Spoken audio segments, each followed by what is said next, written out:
নমস্কার দর্শক বন্ধুরা, জ্যোতিষ যাত্রা চয়ন চ্যানেলে আপনাদেরকে স্বাগত। আপনারা দেখছেন, লাইক শেয়ার করছেন, খুব ভালো। আরও বেশি করে চ্যানেলটাকে সাবস্ক্রাইব করে রেখে দিন এবং শেয়ার করুন প্রচুর পরিমাণে।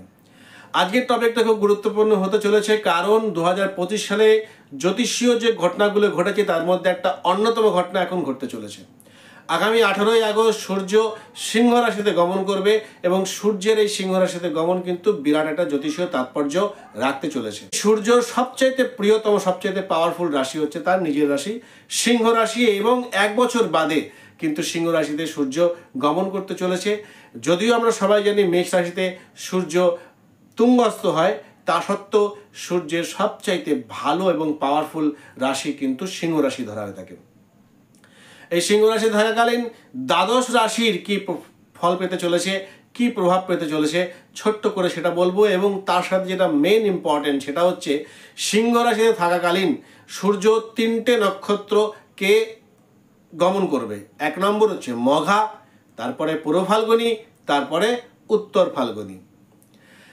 এই 3টে নক্ষত্রের মধ্যে মঘা নক্ষত্রে কিন্তু সূর্য ভীষণ পাওয়ারফুল হয়ে থাকে। মঘা নক্ষত্র কিন্তু সিংহের সবচেয়ে পাওয়ারফুল নক্ষত্র এবং 27টা যে নক্ষত্র রয়েছে সেগুলোর মধ্যে অন্যতম একটি নক্ষত্র।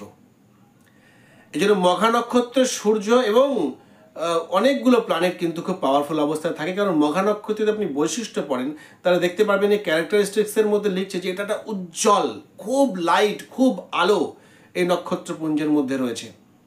খুব পাওয়ারকে ইন্ডিকেট করে, একটা লাক্সারি, একটা খুব স্টারসকে শাইনিং একটা ব্যাপার এর মধ্যে রয়েছে, যেটা সূর্যের সাথে ভীষণ পরিমাণে ম্যাচ করে বাকি দুটোর চাইতে। এই জন্য, এবং তার সাথে মঘা নক্ষত্র কেতুকে রিপ্রেজেন্ট করে, কিন্তু এই ক্ষেত্রে কিন্তু পাওয়ারফুল কেতু। কেতু মানে আমরা কি বুঝি, যে কেতু মানে যে কোনো কিছু সিক্রেট, গোপনে লুকিয়ে নিজের ট্যালেন্টকে লুকিয়ে রাখা, স্পিরিচুয়ালিটি, একটু ম্যাটেরিয়ালিস্টিক কম, স্পিরিচুয়ালিটির দিকে বেশি। কিন্তু এই কেতু কিন্তু পাওয়ারফুল কেতু। মঘা নক্ষত্রের কেতুর যে বৈশিষ্ট্য সেটা পাওয়ার কি ইন্ডিকেশন দেয়।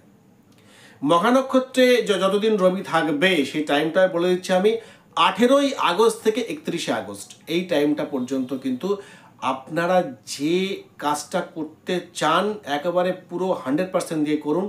এই সময় যে কোনো কাজ ফুলফিল হওয়ার সম্ভাবনা খুব বেড়ে যাবে। কোনো কাজ অনেক দিন ধরে পেন্ডিং আছে সেটা হয়ে যাবে। ম্যানিফেস্টেশন করুন, যে কাজ আটকে আছে তার জন্য ম্যানিফেস্টেশন করুন। ম্যানিফেস্টেশন করবেন কিসের জন্য? কেরিয়ারের জন্য ম্যানিফেস্টেশন করবেন, অর্থের জন্য, আরও অনেক কিছু আছে। তো আমি প্রথমে খুব চট করে সংক্ষেপের মধ্যে আমি এই দ্বাদশ রাশি কী ফল পেতে চলেছে সূর্যের এই গতি পরিবর্তন, রাশি পরিবর্তনের কারণে, এবং তারপরে যেটা বলবো ম্যানিফেস্টেশন কী করে করবেন এবং কীগুলো করবেন যেগুলো খুব ভালো ফল দেবে। তাই ভিডিওটা এক ফোঁটা স্কিপ করবেন না, খুব ইন্টারেস্টিং হতে চলেছে। ভিডিওটাকে প্রচুর পরিমাণে লাইক, শেয়ার এবং সাবস্ক্রাইব করে রেখে দেন। প্রথম রাশি মেষ রাশি। মেষ রাশির ক্ষেত্রে এই সময় আত্মবিশ্বাস বাড়বে এবং প্রেমের ক্ষেত্রে শুভ হবে। দ্বিতীয় বৃষ রাশি। বৃষ রাশির ক্ষেত্রে এই সময় অর্থনৈতিকও ভালো হবে, পরিবারও কিন্তু ভালো যাবে। মিথুনের ক্ষেত্রে নতুন যোগাযোগ বা নতুন ডিল আসতে পারে। কর্কটের ক্ষেত্রে অর্থনৈতিক উন্নতি বা সেভিংসের দিকে ধ্যান বেশি করে দিন, অথবা আপনি অ্যাকাউন্টসের দিকে বেশি ধ্যান দিন।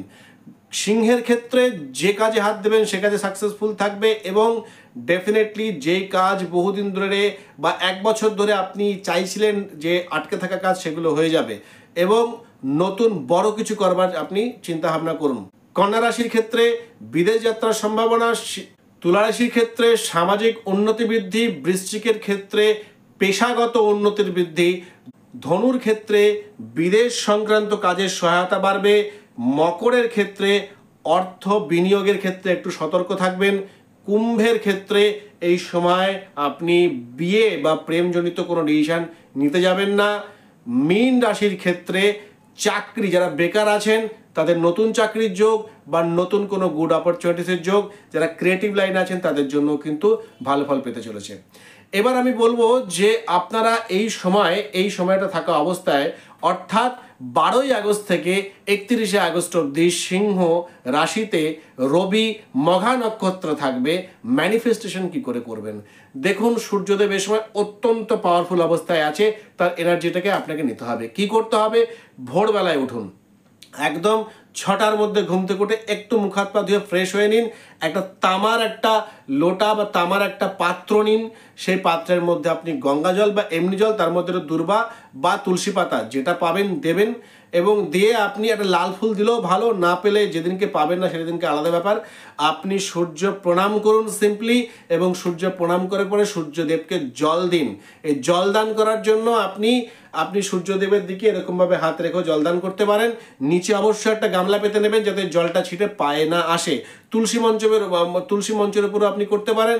যখন বলবেন ওম ঘৃণী সূর্যায় নমঃ, এটা 11 বার জপ করে সিম্পল এভাবে দিয়ে দেবেন। দেওয়ার পরে একটা জিনিস মাথায় রাখবেন, পুরো জলটা দেবেন না, একটু জল রেখে দেবেন ওই পাত্রটার মধ্যে। আর ওটার মধ্যেই কিন্তু আপনাকে ম্যানিফেস্টেশন করতে হবে।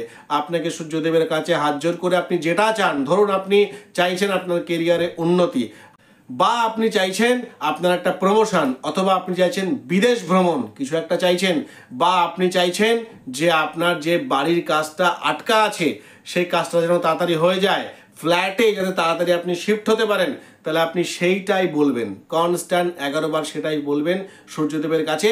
পূর্ণ বিশ্বাস রেখে বলবেন যে আমি সূর্যদেব, আমি তোমার প্রতি সম্পূর্ণ আস্থা রেখে আমি এইটা চাইছি, আমার এটা পূর্ণ করে দিন, আমার এটা পূর্ণ করে দিন, আমার এটা পূর্ণ করে দিন। যেই জিনিসটা চাইছেন ওটাকে 11 বার কনস্ট্যান্টলি বলবার পরে ওই জলটা ঘরে নিয়ে আসবেন। প্রথমে নিজের মাথায় ছেটাবেন, তারপরে ঘরের চারদিকে ছিটিয়ে দেবেন। এটা আপনি করবেন 18ই আগস্ট থেকে 31শে আগস্ট, যতদিন রবি আপনার মঘা নক্ষত্র থাকছে। অত্যন্ত ভালো ফল পাবেন, এবং তারপরে কমেন্ট সেকশনে জানাবেন, এবং আরও 5 জনকে এটা শেয়ার করে দিন আপনার বন্ধুবান্ধব রিলেটিভের মধ্যে, যে তারাও এটাকে করতে পারে। এটা অত্যন্ত পাওয়ারফুল একটা সময়, কিন্তু আপনারা খুব মানে একদম হাতের কাছে পেয়েছেন। এটাকে আপনারা কাজে লাগান, এবং চ্যানেলটাকে অবশ্যই সাবস্ক্রাইব করবেন, লাইক করবেন, এবং বন্ধুবান্ধব আত্মীয়ের মধ্যে শেয়ার করে দেবেন। আজকের মতো এখানেই শেষ করলাম, দেখা হচ্ছে পরবর্তী ভিডিওতে।